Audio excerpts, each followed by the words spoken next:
أدم الصلاة على الحبيب فصلاته الله يا Syekh Abdul Rahman Raja Gogo ini adalah murid Tuan Guru Fakih Tambah, dan beliau dilantik menjadi mursyid oleh Tuan Guru Syekh Mu'im Al-Wahhab. Setahu saya beliau adalah seorang mursyid yang konsisten dalam mengamalkan ajaran agama dan tarikat serta mengajarkannya, dan beliau mempunyai kemampuan dalam menyampaikan pesan-pesan Islam sebagai agama rahmatan lil alamin di tengah keragaman agama. Oleh karena itu tidak berlebihan apabila dikatakan beliau adalah seorang sufi perekat bangsa. Bak kata pepatah, patah tumbuh hilang berganti. Perjuangan dakwah beliau dan kemampuan dalam berkarya diteruskan oleh anak beliau, yaitu Adinda Tuan Guru Batak Syekh Dr. Saban Raja Gogo. Guru yang membimbing zikir itu namanya mursyid tarekat. Tarekat artinya jalan. Maka datang belajar zikir kepada Tuan Guru Saban Raja Gogo TGB, Tuan Guru Batak. Mursyid tarekat Naqsabandiyah. Mudah-mudahan kita mendapatkan keberkahan ilmu dan zikir beliau. Dengan Tuan Guru Syekh Saban Raja Gogo, mursyid tarekat Naqsabandiyah, saya cium tangan beliau. Beliau nggak mau mencium tangan saya, berebut-rebut kan, hampir kena aja. Padahal beliau doktor, Tuan Guru, rendah hati.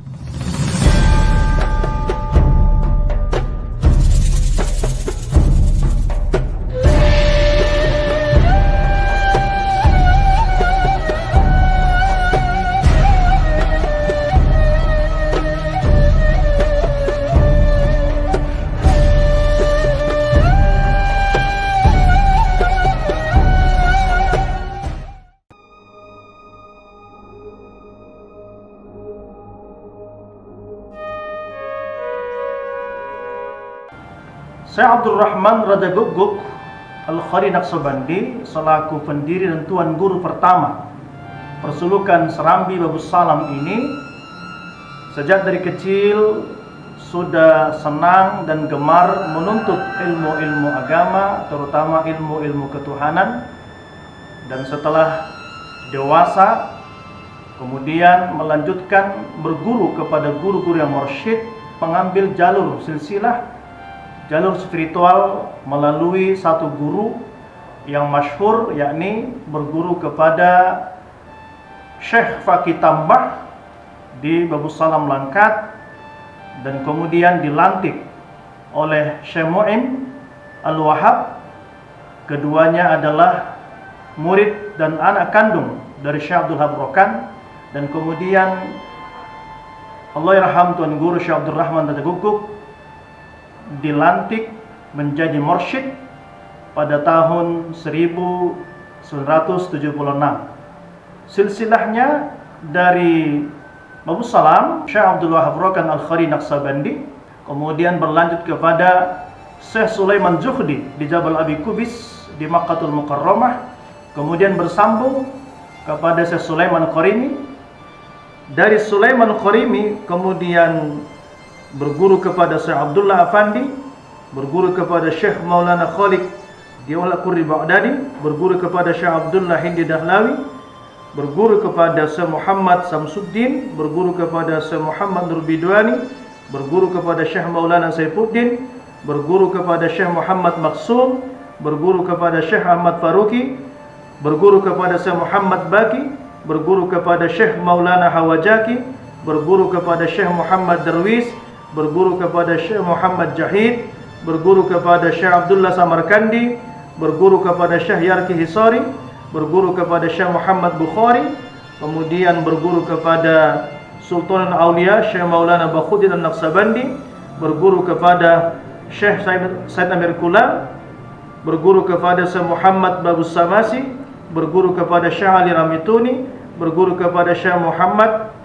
Syekh Mahmud Al-Juri Faknawi, berguru kepada Syekh Arif Riyukuri, berguru kepada Syekh Abdul Khaliq Fajadawani, berguru kepada Syekh Yaqub Yusuf Hamdani, berguru kepada Syekh Ali Farmadi, berguru kepada Syekh Hasan Harqani, berguru kepada Syekh Abu Yazid Bustami Sultan Arifin, kemudian berguru kepada Sayyidina Abu Ja'far Shadiq, berguru kepada Sayyidina Qasim, berguru kepada Sayyidina Salman Al-Farisi, sampai kepada Sayyidina Abu Bakar, dan kemudian langsung diturunkan dari Rasulullah Muhammad sallallahu alaihi wasallam, Sayyidul Awwalin wal Akhirin, Sayyidul Anbiya wal Mursalin, Sayyidul Alamin. Kemudian dari Jibril, dari Allah Subhanahu wa taala. Jadi silsilah kerohanian dari Pondok Persulukan Serambi Salam Simalungun ini bersambung atau sampai kepada Rasulullah sallallahu alaihi wasallam.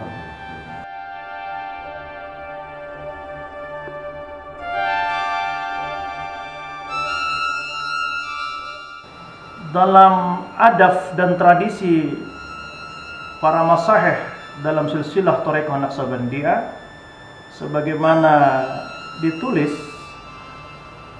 dalam kitab Al-Majmu'atul Rasail, Sulaiman Zuhdi, mursyid dari Jabal Abi Qubis Makkah Al-Mukarramah, beliau menjelaskan bahwa kedudukan mursyid yang paling tinggi adalah apabila mursyid itu dilantik berdasarkan amar wasiat dari tuan guru sebelumnya. Ini makom kedudukan mursyid yang paling tinggi, yakni mendapatkan amar wasiat dari tuan guru sebelumnya. Alhamdulillah, saya termasuk yang dikaruniai Allah. Kita di sini, terutama saya, langsung mendapat wasiat dari guru sekaligus ayah saya, yakni Syekh Abdul Rahman Rajagul Khari Naqsabandi. Pada saat beliau akan berpulang ke rahmatullah, beliau telah memberikan wasiat kepada ibu saya dan beberapa khalifah-khalifah tua bahwa kalau beliau nanti meninggal, yang melanjutkan beliau sebagai mursyid adalah saya. Saya merupakan putra sekaligus khalifah langsung dari beliau. Pada tahun 2003, setelah saya melaksanakan sarjana di UIN Sumatera Utara, saya langsung kemudian bersuruh kepada beliau dan mendapatkan gelar khalifah. Sehingga demikian, begitu beliau meninggal, mendapat amar wasiat, tentu dalam adab-adab Thariqah Naqsabandiyah, dengan pertolongan Allah dan berkat Rasulullah dan para masyayikh, saya menjadi mursyid menggantikan beliau.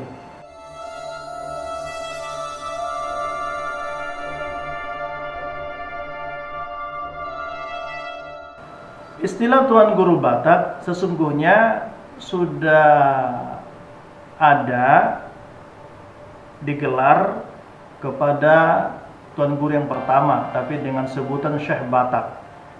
Kebetulan ayah saya suku Batak Toba pula, marga Raja Guguk pula, yang sangat sedikit kami muslim.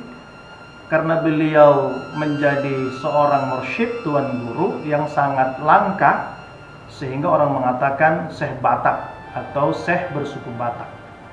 Tapi kemudian gelar tuan guru Batak menjadi populer ketika saya meneruskan beliau, karena gelar ini dimaksudkan lebih kepada panggilan tuan guru bersuku Batak.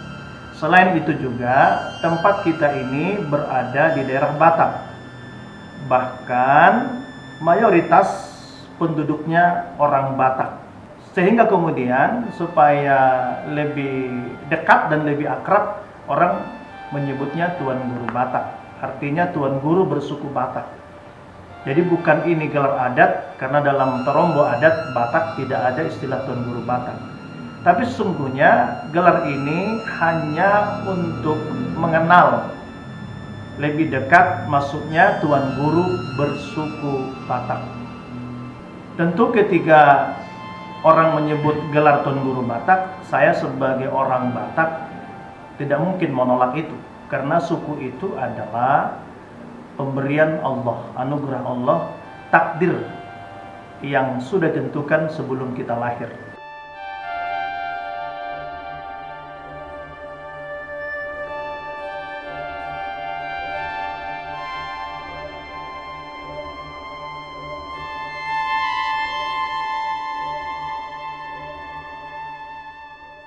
Memang salah satu keunikan pondok kita ini adalah berada di kawasan mayoritas non-muslim, dan pondok kita ini posisinya didampingi atau bersanding kiri kanan dengan gereja besar. Sebelah kanan gereja GKPI, sebelah kiri gereja HKBP. Tetapi pondok ini alhamdulillah bisa berkembang, bisa besar, sekaligus juga menjadi perekat kerukunan di daerah ini. Bahkan kampung ini kemudian menjadi dikenal karena berkat keadaan pondok ini. Banyak tokoh-tokoh, banyak umat yang datang kemari berkunjung, sehingga kemudian kampung ini dikenal. Dan ini juga sekaligus menjadi role model wajah bangsa kita. Meskipun kita berbeda-beda, bahkan rumah ibadah sekalipun saling berdampingan, tetapi kita bisa rukun, bisa damai. Ini sekaligus menunjukkan bahwa Islam adalah agama rahmatan lil alamin. Dan bukan hanya itu saja. Penduduk desa Jawa Tengah ini, penduduknya berkisar kurang lebih 800 kakak. Tetapi Muslim sangat sedikit, sangat minoritas. Tetapi alhamdulillah, pondok persulukan ini ibarat cahaya yang senantiasa menerangi, memberikan pesan-pesan perdamaian, bukan hanya untuk daerah ini, tapi juga untuk bangsa.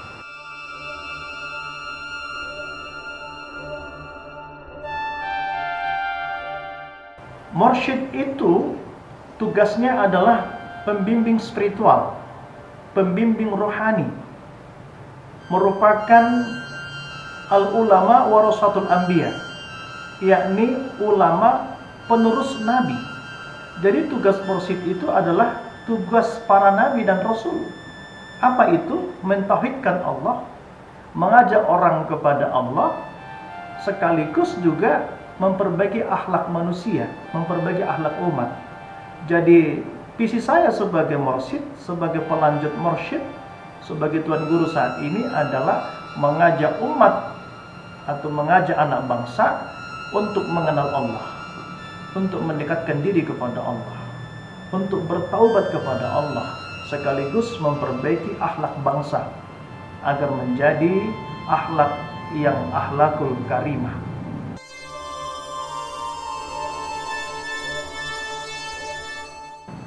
Sebagaimana saya jelaskan bahwa ilmu thariqah satu jalan mensucikan diri untuk mendekatkan diri kepada Allah sedekat-dekatnya, untuk menggapai ridho Allah Subhanahu wa taala dengan mengamalkan ilmu zikrullah dan sunnah-sunnah lainnya yang dibimbing oleh seorang mursyid yang bersambung keguruan dan ilmu rohaninya sampai kepada Rasulullah.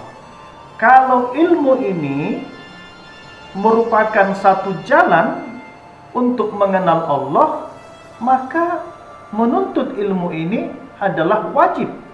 Kaedahnya adalah ma la yatimmul wajib illa bihi fahuwa wajib. Sesuatu yang menyampaikan kepada wajib, maka sesuatu itu hukumnya wajib. Kalau kita wajib mengenal Allah, wajib mentauhidkan Allah, karena kita beriman kepada Allah, maka ilmu yang menyampaikan kepada mengenal Allah itu wajib hukumnya. Jadi bagi yang meyakini dan merasakan bahwa ilmu thariqah ini adalah ilmu untuk mengenal Allah, sampai kepada Allah, dan mengenal Allah itu adalah wajib hukumnya bagi seorang mukmin dan mukminat, seorang muslim dan muslimat, maka menuntut ilmu thariqah ini adalah wajib hukumnya.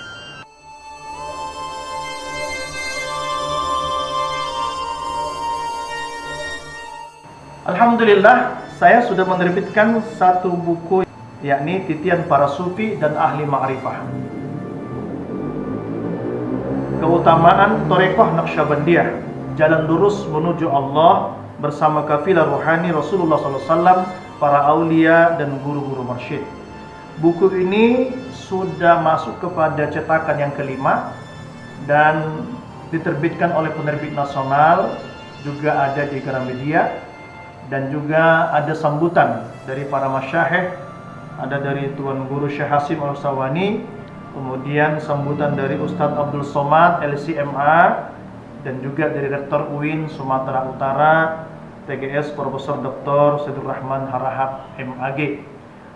Dan ini merupakan hasil dari tafakur saya, dan alhamdulillah buku ini diharapkan menjadi panduan bagi para salik, bagi umat dan kaum muslimin dan muslimat yang ingin mengenal ilmu tarekoh, terutama dalam menggapai ma'rifatullah. Kemudian juga saya menerbitkan satu buku yang juga populer yang berjudul Dakwah Kerukunan Kebangsaan.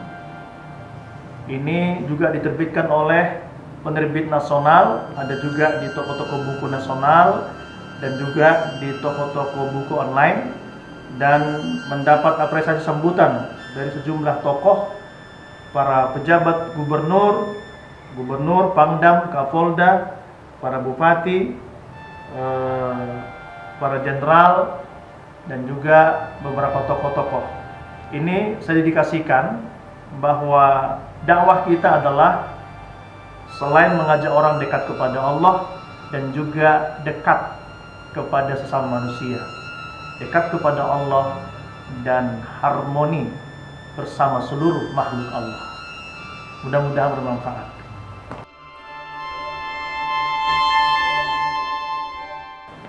Saya mengajak kita untuk dapat mengamalkan agama yang benar-benar memberikan kesejukan untuk kita sesama umat dan juga untuk anak bangsa, sehingga kemudian anugerah yang diberikan Allah kepada bangsa kita ini dapat kita jaga, mulai dari hubungan kita antar umat dan juga hubungan antar sesama anak bangsa.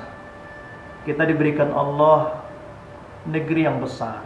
Ini karunia Allah yang sangat besar. Mari kita jaga. Jangan karena doktrin dan pemahaman agama yang salah, yang keliru, kita kemudian mengorbankan kebangsaan kita, mengorbankan persaudaraan kita. Saya yakin agama hadir untuk mempersaudarakan. Rasulullah SAW memberikan contoh bagaimana Islam hadir untuk mempersaudarakan. Bismillahirrahmanirrahim. Assalamualaikum warahmatullahi wabarakatuh. Khoras. Alhamdulillahi rabbil alamin. Allahumma salli ala Sayyidina Muhammad wa ala ali Sayyidina Muhammad. Tuan Guru Al-Arif Billah Syekh Abdul Rahman Raja Guguk Al-Khali Naqsabandi bin Jamin Raja Guguk, atau dikenal dengan Syekh Batak atau Tuan Guru Batak, Tuan Guru bersuku Batak, merupakan Tuan Guru pertama Serambi Abu Salam Simalungun, seorang ulama sufi, mursyid agung, pembawa mata rantai emas silsilah Torekoh Naqsyabandiyah. Semasa hidupnya beliau konsen sebagai ulama dan guru umat yang tulus dan ikhlas, memberi pencerahan, menerangi dan mencahaya umat, membina akhlak, dan juga sebagai ulama perekat bangsa. Beliau ulama atau tuan guru yang tinggal di pelosok negeri, tapi banyak dikunjungi para tokoh, mulai dari tokoh nasional, daerah, tokoh lintas agama, dan berbagai lapisan masyarakat. Beliau tuan guru yang menghormati adat, budaya, berjiwa Pancasilais, mencintai tanah air Indonesia, NKRI, hubbul waton minal iman, mencintai negeri atau nasionalisme bagian daripada iman. Beliau wafat tahun 2010 bertepatan 12 Safar. Setiap tahun diperingati hul kewafatannya untuk mengenang perjuangan dan meneladani kesolehannya.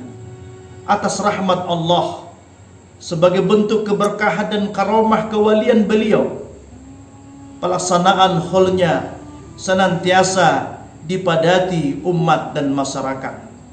Makam dan pusara beliau senantiasa dikunjungi para peziarah, para muhibbin, mulai dari ulama, masyayikh, presiden, jenderal, pejabat, dan berbagai lapisan masyarakat.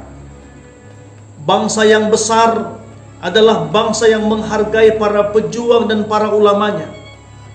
Bukan hanya menghargai ulama-ulama besar di mata sejarah, tapi saatnya juga kita menghargai dan menghormati ulama-ulama yang ada di pelosok negeri, ulama-ulama yang ada di kampung, yang mereka berjuang dan mencintai agama dan negeri ini begitu besar, tulus dan ikhlas. Dan itu jugalah yang ada pada sosok Syekh Batak atau Tuan Guru Batak Syekh Abdurrahman Raja Guguk ini.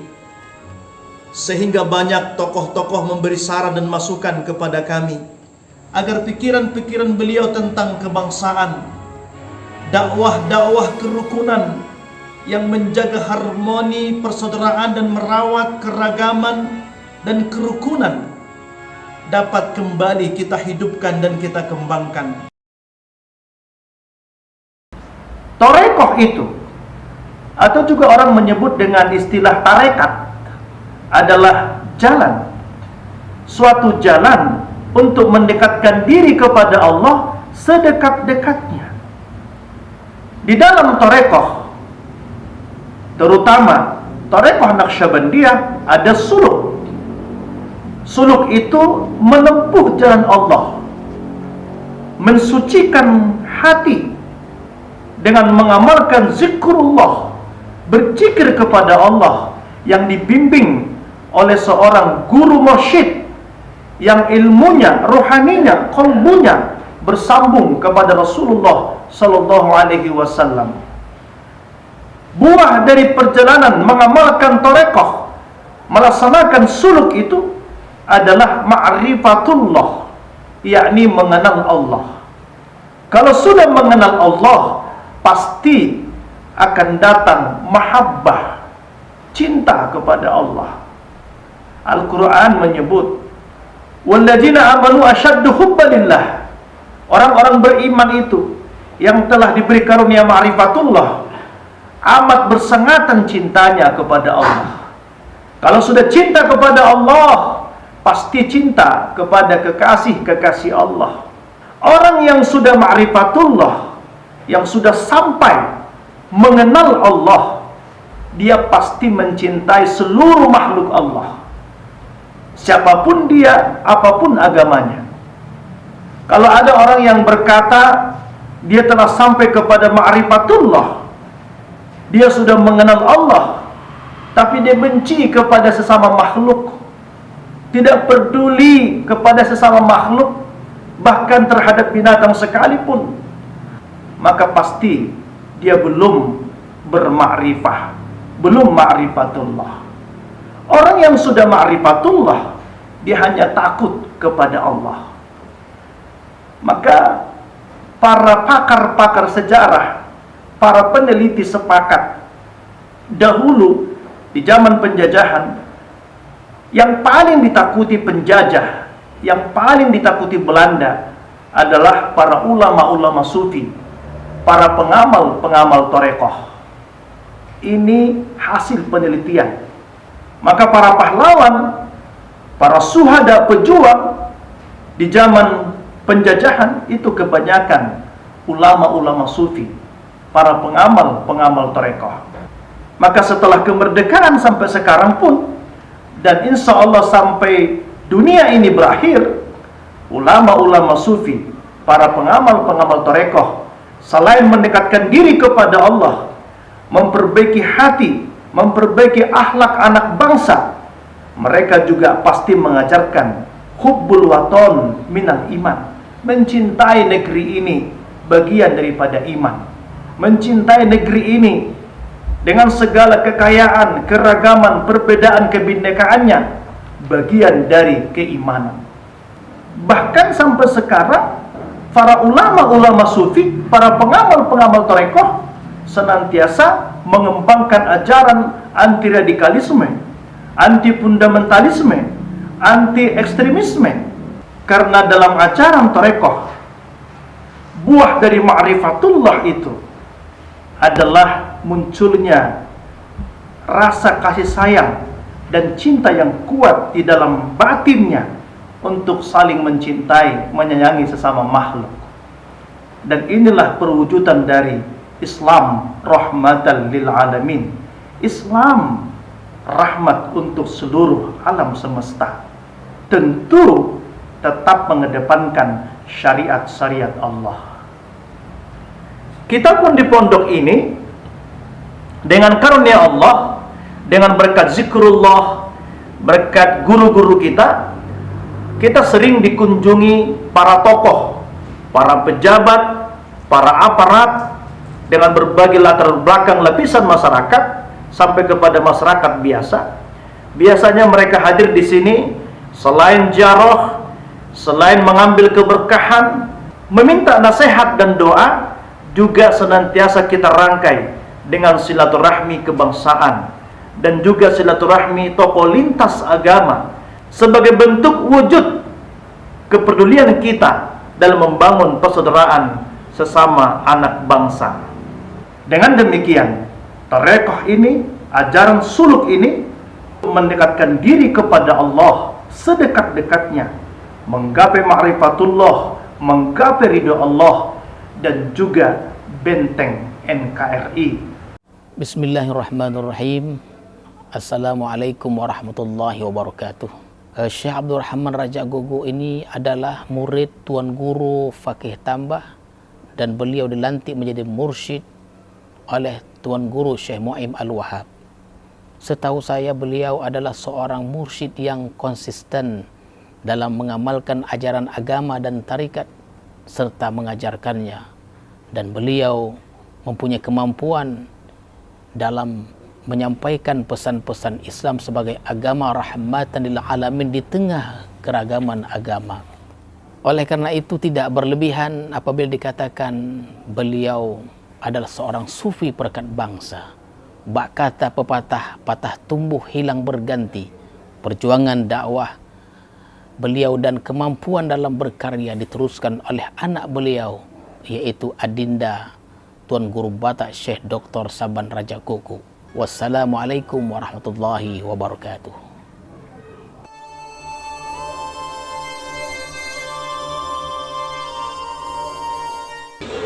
Alhamdulillah, di tempat kita berzikir bisa berguru. Guru yang membimbing zikir itu namanya mursyid tarekat. Tarekat artinya jalan. Maka datang belajar zikir kepada Tuan Guru Saban Raja Guguk TGB, Tuan Guru Batak, mursyid tarekat Naqsabandiyah. Mudah-mudahan kita mendapatkan keberkahan ilmu dan zikir beliau. Dengan Tuan Guru Syekh Saban Raja Guguk, mursyid tarekat Naqsabandiyah. Saya cium tangan beliau. Beliau nggak mau mencium tangan saya, berebut-rebut kan, hampir menang. Padahal beliau doktor, Tuan Guru, rendah hati. هذه الصلاة على الحبيب فصلاته الله يا